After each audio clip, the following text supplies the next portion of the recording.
Have you ever struggled with insecurity? Na ang liit-liit ng tingin mo sa sarili mo at ang laki-laki ng pagdududa mo? Feeling mo mas maraming mas capable, mas magaling at mas matalino kaysa sa'yo. Well, totoo naman yan dahil ang katalinuhan at talento ay 2-5 lang. But you have to understand that God is not called the qualified.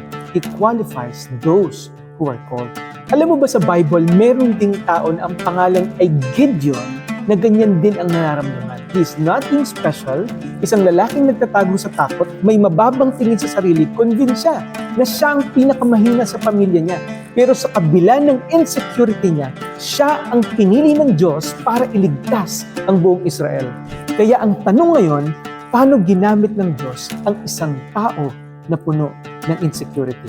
Samahan niyo ako sa pag-aaral sa buhay ni Gideon. Sino nga ba si Gideon? Si Gideon ay isang ordinaryong Israelite sa panahon ng Judges. Ito yung panahon pagkatapos ni Joshua mawala sa kanila bilang leader ng Israel. At paulit-ulit sinasabi ng Bible sa Judges chapter 21 verse 25 that everyone did what was right in their own eyes. Ibig sabihin, walang malinaw na direksyon ng bayan. Kapag gusto nilang sumunod sa Diyos, susunod sila. Kapag ayaw nila, tatalikuran nila. At dahil dito, paulit-ulit yung nangyaring pattern sa buhay ng kanilang bansa. Una, sin. Nakakalimot sila sa Diyos at sumasamba sila sa mga Diyos-Diyosan. Pangalawang nagiging pattern, servitude. Nasasakop sila ng mga kaaway. Pagkatapos silang sumamba sa mga Diyos-Diyosan, sasakupin sila ng mga kaaway nila. Pangatlo, supplication. Kapag hindi na nila kaya ang paghihirap, babalik sila sa Diyos. Tapos hihingi sila ng tulong. Tapos ang Diyos gagawin yung stage 4, which is yung salvation. Ililigtas sila ng Panginoon, magpapadala siya ng isang judge. Pero mahalagang maintindihan natin na yung judge ay hindi katulad ng mga judge sa korte ngayon. Ang judge that time ay isang leader at deliverer. Isang taong pinipili ng Diyos para pamunuan ng buong Israel laban sa kanilang mga kaaway. Tapos darating yung stage 5, which is yung silence. There will be peace. Magkakaroon ng kapayapaan sa lupain. Tapos babalik na naman yung mga tao sa pagsamba sa Diyos-Diyosan. Tapos yung cycle na yun, paulit-ulit lang. At sa panahon ni Gideon, ang Israel ay nasa bahagi ng oppression at pang-aapi ng mga Midianites. Sa loob ng 7 years, inaapi sila ng mga Midianites. Kapag nagtatanim ang Israel, dumarating yung mga Midianites na napakadami at kinukuha nila yung kanilang mga ani, pinapatay yung kanilang mga hayop, kinukuha yung kanilang mga pananim. Dahil dito, napilitan yung mga Israelita na tumira sa mga kuweba, sa mga bundok, para makapagtago at maligtas. Takot, kakulangan, kawalan ng pag-asa. At sa gitna ng ganitong sitwasyon, makikita natin si Gideon. Wala siya sa battlefield, hindi siya kilalang warrior, but in Judges chapter 6, kinatagpo siya ng Diyos sa hindi inaasahang lugar. Tinawag siya para maging susunod na judge ng Israel. Si Gideon ay nagtatago sa isang winepress. Habang naghihiwalay ng mga butil ng trigo para maging pagkain nila, hindi normal to. Kasi yung winepress, hinukay na lupa yan eh. Usually, kapag naghiwalay sila ng butil ng trigo, ginagawa nila yun sa open space, sa mataas na lugar. But during that time, nilagay niya yun sa ilalim ng hukay ng lupa para hindi siya mapansin ng mga Midianita. Hindi ito yung usual na sitwasyon, pero dahil takot si Gideon, nandun siya sa lugar na yun. Ayaw niyang makita siya ng mga kaaway nila. At nung nandun siya, biglang dumating ang anghel at sinabi sa kanya ng Panginoon, "The Lord is with you, mighty warrior." Isang tawag na kabaligtaran sa nakikita ni Gideon sa sarili niya. Pero imbes na maging confident si Gideon sa sinabi ng anghel, nagtanong siya. Sabi niya sa verse 13, "If the Lord is with us, why then has all this happened to us?" Parang sinasabi niya, kung kasama namin ng Diyos, bakit kami inaapi? Nasaan na yung mga himalang ginawa ng Panginoon sa mga ninuno namin? Nung hinati yung Red Sea, nung pinalaya niya sa Ehipto, nasaan na yun? But in verse 14, tumingin sa kanya ang Panginoon at sinabi, "Go in the strength you have, save Israel. Am I not sending you?" Gagawin ko yung himala sa pamagitan mo. Pero walang sumagot si Gideon. Dito malinaw na lumabas yung kanyang insecurity. Ang sabi niya sa verse 15, "My clan is the weakest in Manasseh, and I am the least in my family." Na para bang sinasabi niya, Panginoon, maling tao yung pinili mo. Pero ang sagot ng Diyos sa kanya ay simple at makapangyarihan. In verse 16, the Lord says, I will be with you. At sa Biblia, ito yung pinakamahalagang pangako. Hindi sinabi ng Bible na malakas si Gideon. Hindi sinabi na magaling siya. Ang sinabi ng Panginoon sa kanya, kasama mo ako. Sa culture ng Middle East during that time, ang pag-aalok ng pagkain sa isang bisita ay tanda ng paggalang at hospitality. Kaya naghanda si Gideon ng tinapay at karne sa anghel ng Panginoon. Tapos biglang may lumabas na apoy at natukoy ni Gideon na ang kausap niya talaga ay galing sa Panginoon.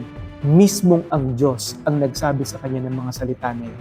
Pero bago iligtas ng Panginoon ng Israel, merong isang bagay na kailangang baguhin kay Gideon. Sa bahay mismo ng tatay niya, merong altar ni Baal. Ibig sabihin, kahit ang sariling pamilya niya ay sumasamba sa idolatry, at ang sabi ng Panginoon sa kanya in verse 25, "Tear down your father's altar to Baal." Nakakatakot yun no? Pero pinapahalagan yung tatay mo tsaka yung bayan nila. But during that time, pinapatanggal ng Diyos. Pero ginawa ito ni Gideon sa gabi. Sabi ng Bible, he was afraid of his family and the men of the town. May takot pa rin siya. Pero kahit may takot, sumunod pa rin siya sa Diyos. Kinabukasan, nang makita ng mga tao na sira na yung altar ni Baal, galit na galit sila. Hinanap nila kung sino yung salarin. At nang malaman nilang si Gideon ang gumawa, gusto siyang patayin. Pero nagsalita yung tatay niyang si Joash sa Judges chapter 6 verse 31. Kung si Baal ay tunay na Diyos, hayaan niyong siya mismo ang magtanggol sa sarili niya. Aba, pinagtanggol siya ng tatay niya. At mula noon, binigyan ng palayaw si Gideon, Jerubbaal, nang ibig sabihin, let Baal contend against him. Parang sinasabi ng mga tao, kung galit si Baal kay Gideon, hayaan na natin si Baal ang magparusa sa kanya. Pero walang nangyari. Dahil ang totoo, walang kapangyarihan ang kanilang sinasambang Diyos.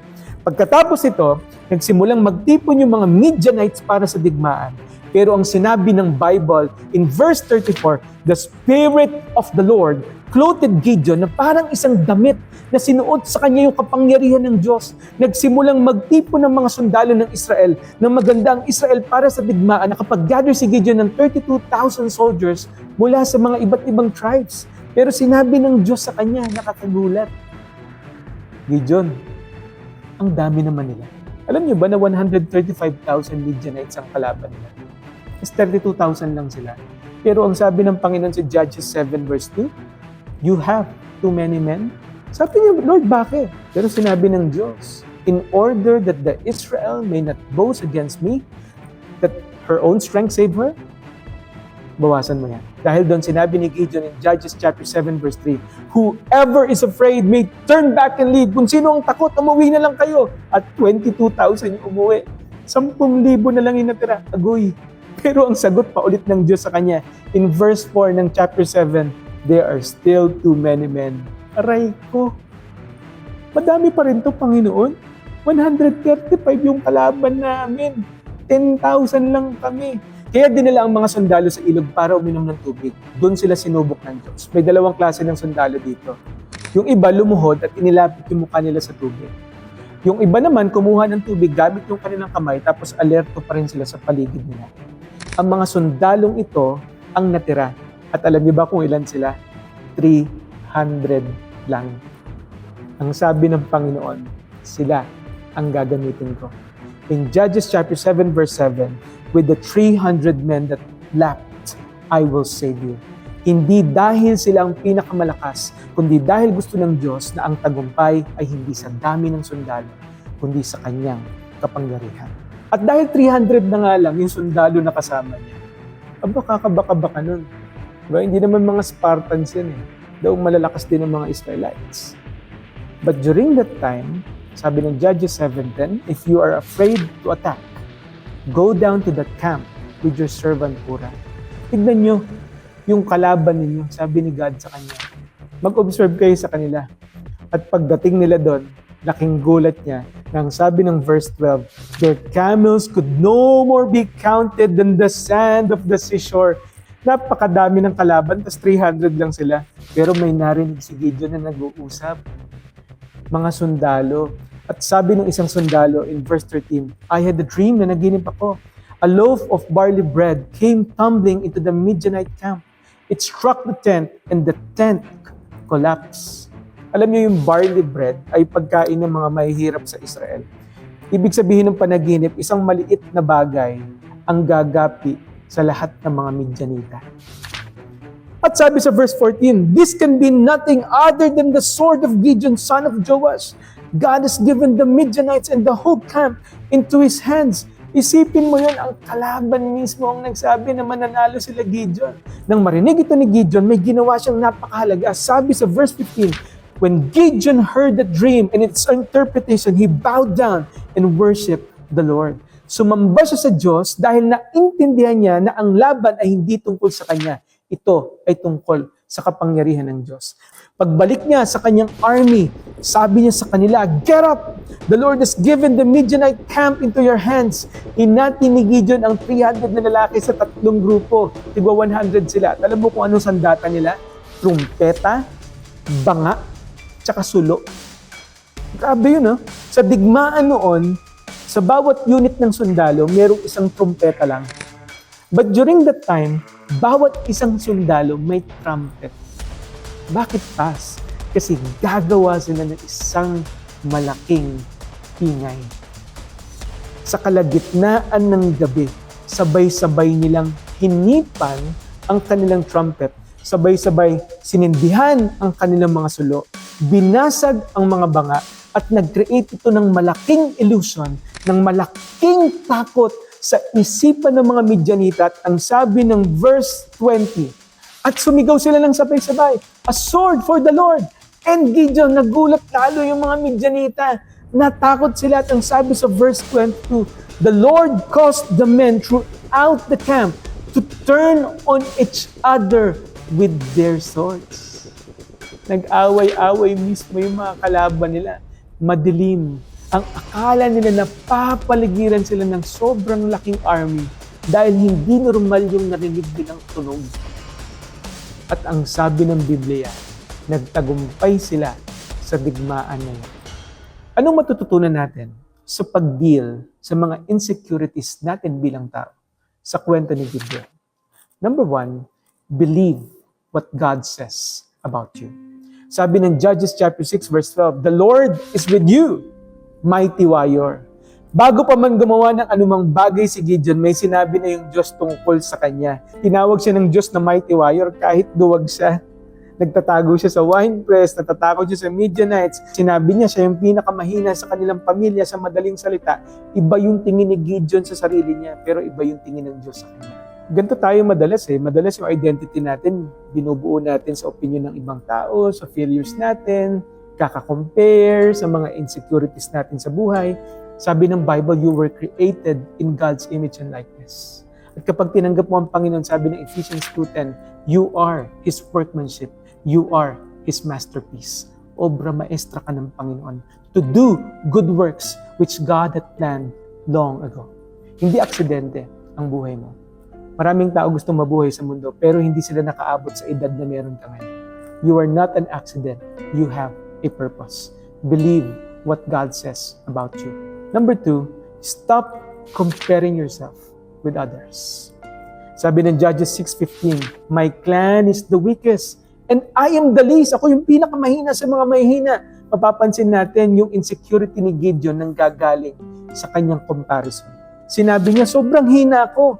Ibig sabihin, lagi niyang kinukumpara yung sarili niya sa ibang tao. At ito yung pinakamabilis na paraan para mawala yung confidence natin bilang isang tao kapag lagi mong kinukumpara yung sarili mo. Tandaan mo, you have a unique shape. Tandaan mo, you have a unique shape. Spiritual gift, heart, abilities, personality, experiences. Unique ka. Pati itsura mo unique. Panginoon ay ginawa ka ng ganyan. Meron siyang plano para sa buhay mo. At tandaan mo, lagi namang may mas magaling. Lagi namang may mas talented talaga. Lagi namang may mas successful kaysa sa atin. Pero dapat mong maintindihan. Sabi ng 1 Corinthians 12:18, God has arranged the parts in the body, every one of them, just as He wanted them to be. At bawat isa sa atin ay merong purpose.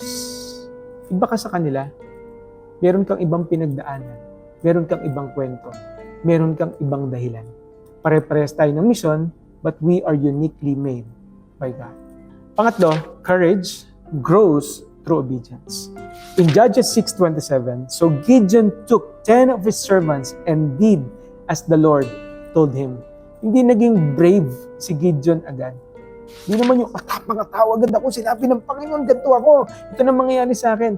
Those little steps of obedience, paunti-unti sumunod siya sa Panginoon hanggang naging courageous siya. There was a time in the story na ang sabi niya sa Panginoon, Lord, kung tinawag mo talaga ako, itong tela na to, basain mo. Tapos yung ground tuyo. Paggising ko, Panginoon, ganun yung gawin mo. Paggising niya, ganun nga nangyari. At medyo nagduda pa siya, sabi niya, Lord, bukas naman, ito naman tela tuyo, tapos yung ground basa. At yun pa rin yung nangyari. Paunti-unti. Sumunod siya sa Panginoon.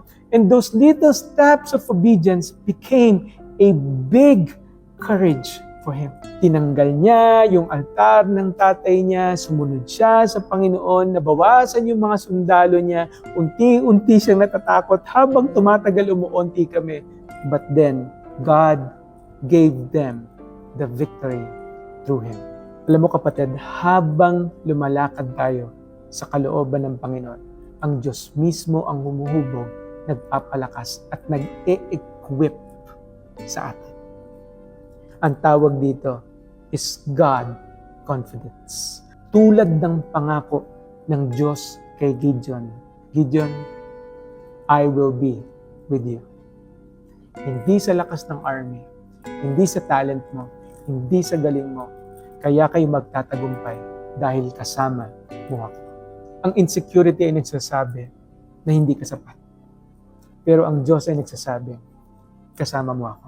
Ako'y sapat sa lahat ng iyong kakulangan at kahinaan dahil ang biyaya ko sa buhay mo ay laging bago kada araw.